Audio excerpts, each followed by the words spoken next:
دلم رو با نوریمان پر کن.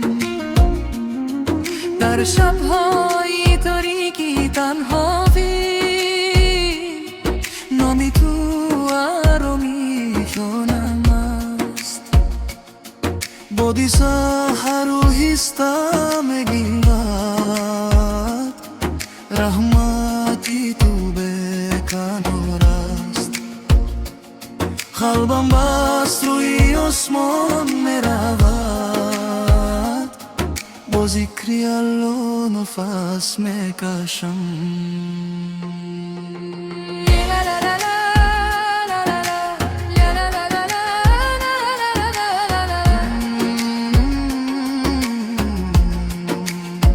یا رب یا رب نوری تو در دلی من جاویدان. یا رب یا رب بو بخش گناههای پنهان.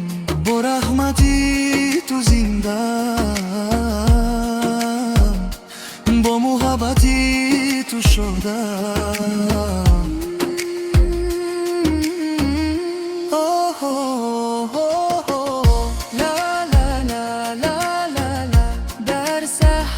پاکی اومد اشکی تب برویم را ریست.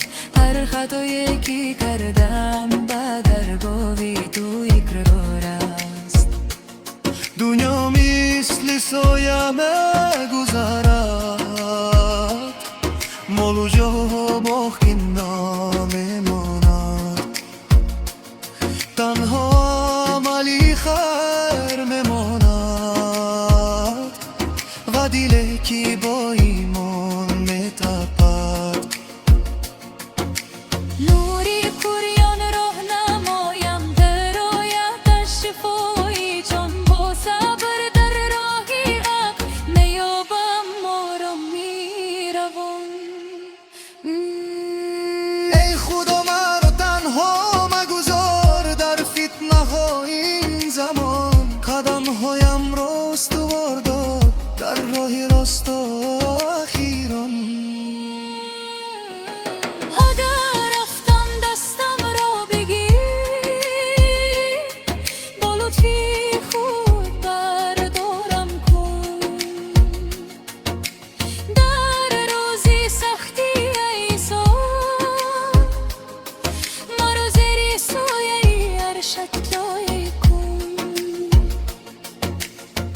دلم میخواهد نزدیکی به رحمتی به کناری تو. زندگی به یادی تو خالیست، با یادی تو پر نور است ناریسم. یا رب یا رب یا رب نوری تو در دلی من جاویدان. یا رب یا رب بو بخش گناههای پنهان. با رحمتی تو زنده، با محبتی تو شدم. صبح می آید با نامی تو، شب می رود با یادی تو. هر نفسی که می دیهم شکری تو می دیم آرم. ای تو بردگاری مهربان، دلم را همیشه پاک نگه دار. تا روزی که برمیگردم با اینم بولد بانو.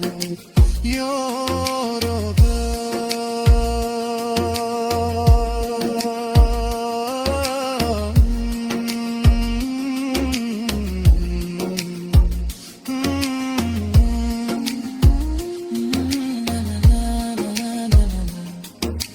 نوری رحمان در قلبم کویدان.